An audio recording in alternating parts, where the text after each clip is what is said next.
Hello, welcome back to Britain's Hidden History. Me, Ross. See, slightly different setup. We are moving, so still a bit bare. I'm going to do pictures and things, but it's coming along. I'll get all Karen's lovely calendar up, and Dixie's work, and Darren's work, all these beautiful things. We'll be back up again. Right, this is going to be a short series of videos, short videos, from Wilson and Blackett's book, King Arthur Conspiracy. Which are in the process of republishing, is going through editing and that. And I have to say, I do get distracted with lots of other books, but when I come back, this is the best. It's just brilliant. And if you want to just keep reading this again and again and again. One of the things we're talking about is the druids, because a lot of the modern ideas about druids are completely different to the ancient British ideas. You've got pantheons of gods as opposed to one god. There's lots of difference. It's hard to know how much of this is due to, 70s spiritual inputs or things like that, but it's very, very different to the original druids who were from Britain, and from there it spread out to Ireland and Europe and other places. I know people go, I'd get quite emotional. Try and just relax, listen to it, and what Wilson and Blackett talk about first, we're going to go into their different beliefs in forthcoming videos. So remember, hit the notifications, you'll see when they come up.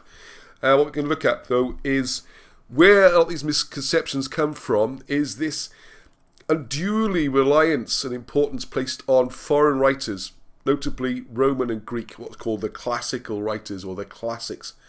And the point we're going to make here is that the people of the Celts of southern Gaul, between the rivers Sequana and Garuma, which are now called the Seine and the Garonne, there's no evidence at all of any common link of blood, culture or religion with the British. And unfortunately, I'm going to show you a list here, rather than just read them out. All these sort of Roman and Greek writers, those are approximate dates by the way, none of them have any contact with Britain. So I'll just start quoting from now on. The only writer in antiquity to deal specifically with Britain was Cornelius Tacitus, the last one on the list there, writing AD to 100. Who never came to Britain, and who relied upon the vague soldiers' tales of his father-in-law Agricola, who was the Roman governor of those parts of southeastern Britain seized by Rome. Sorry, Julius Caesar obviously came to Britain very briefly before he was kicked out, and we'll mention him in a minute. Tacitus is not a pillar of integrity, and his honesty in his writings has been frequently commented upon. He claimed that the Jews, or Judei, received a name from Mount Ida, I could call them Edii and Ida, and that they fled from the island of Crete into Egypt. Tacitus stated that the Jews religiously preserved images of a wild ass in their homes, and that this stemmed from a grateful memory of Moses obtaining water in the wilderness by following a herd of wild asses. Whether this is true or not, there was a firm ancient Jewish prohibition on any representation or image of a living creature.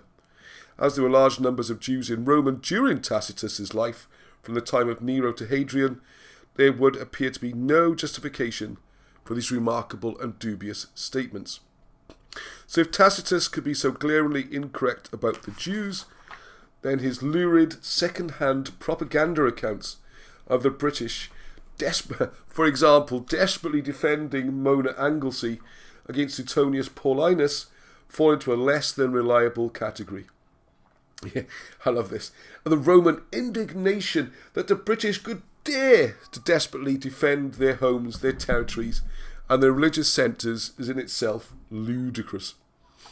It is worth noting the remarks of Suetonius, who tells that Austinus Pollio, who was a contemporary of Caesar, held the opinion that the assertions of Julius Caesar are not always reliable. That's putting it mildly. Since Caesar used to believe rashly concerning the deeds done by other men, and also to relate erroneously the things done by himself, either for a set purpose or through failure of memory. And he is of the opinion that he intended to rewrite or correct them later. In short, the truth came a poor second to the needs of political and military propaganda. It should be no surprise to anyone.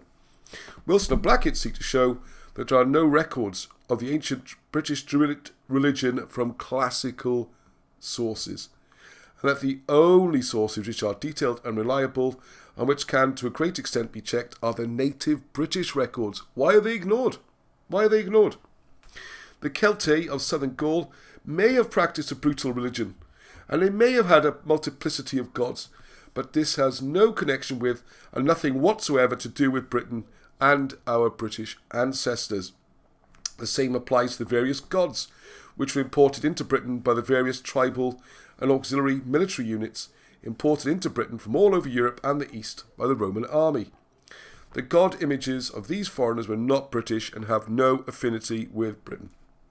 The laughable idea that all across Europe there were totally dissimilar tribes who were red or black or brown or blonde haired, who were short, tall or medium height, and heavy, medium or light build in body frames, who spoke different languages, had widely different customs, and were generally foreign to each other, and yet were all called Celts, needs to be exploded.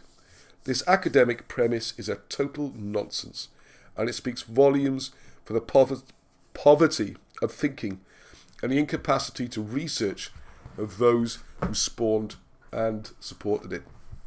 So look out for that book soon, and more videos in this series where we'll see more about what the British druidism was about and what they really did believe in.